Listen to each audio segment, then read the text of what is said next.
За хичээлийн сэдэв сонин нийтлэлийн найруулга ихийн тонгоргох хувиргал. Хичээлийн зорилго сонин нийтлэлийн ихийн утга санааг алдагдуулахгүйгээр тонгоргох хувиргал хийх. За эхлээд бүгдээ хэлний хувиргал хийх. Үндсэн 4 аргыг сэргийн саны хэлний бүтээвэр, үг, өгүүлбэр, их гэд хэлний хамгийн их нэгжээс эхлээ хамгийн бага нэгжийг хүртэл бүхий л төвшөнд хэлний хувиргал хийж болно. За үүнд хурааж, дэлгэрүүлж, салаалж, тонгоргох ийм 4 төрлийн хувиргал хийх арга байдаг. За тэгвэл ихэд тонгоргох хувиргал хийх тухай сэргийн саны. За эхийн тонгоргох хувиргал гэдэг нь эхийн доторх үг, өгүүлбэр, цогцлборын байрыг сэлгэх, өөрчлөх зэргээр эхийн утга санааг төдийлөн өөрчлөхгүй солин найруулж чийг бол тонгоргох хувиргал гэдэг. За ихэд тонгоргох хувиргал хийхдээ нэгдүгээрт нь бол цогцлбор доторх өгүүлбэрүүдийн байрыг сольж болно.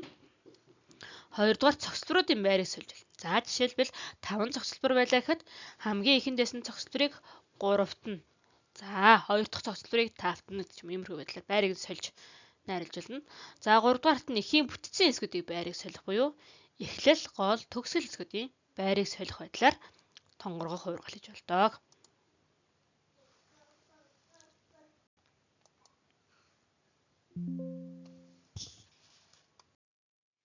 За одоо хамтдаа нийтлэлийн ихэд тонгоргох хувиргал хэрхэн хийснийг ажиглаж аргаас суралцъя.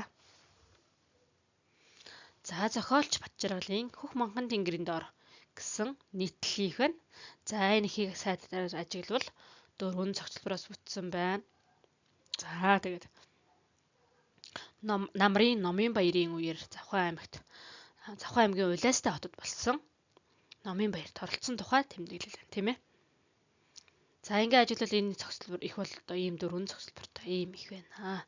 За тэгвэл энэхүү ихэд тонгоргох хувиргал хийснийг дараах жишээнээс харъя.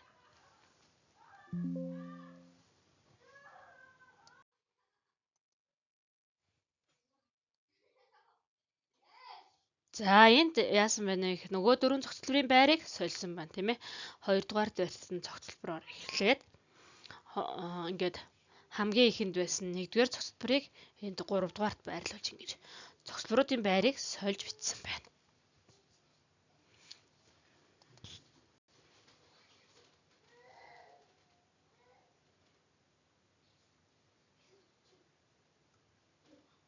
За тэгвэл энд цогцлборын байрыг солих аргаар тонгоргох хувиргал хийсэн байна. За харин дараагийн жишээг ажиглая. За энд болохоор 1-р цогцлборын өгүүлбэрийн байрыг сольсон байна, тийм ээ. Энд сүрлэг уусын орой буралтан цастай цэлмэг сайхан сэвэлзөөслөгтэй хэсэг бусах хурган үл Хөх манхан тэнгэрээ дэгдэн дэвэн гүйлцсэн сайхан өдөр байлаа. За шөндөө баруун аймагуудын нутгаар сэрүүс нэгсэн цаг агаарын мэдээ сонсож зэгсэн дулаалсан болохоор ажирсангүй гэсэн энэ хоёр өгүүлбэрийн байрыг сольж хувиргал хийсэн байна.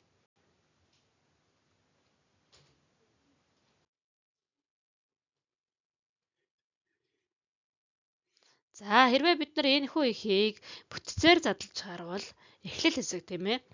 Одоо Завхан аймагт болж байгаа Завхан аймаг Улайстай хотод болж байгаа Номын баярын тухай, тийм ээ. Номын баярт оролцохоор автобусанд сууж ирсэн тухай байсан. За 2-3 дугаар цогцлбор буюу гол хэсэгт бол одоо энэ Завхан нутгаас төрсэн яруу найрагчдын тухай, тийм ээ,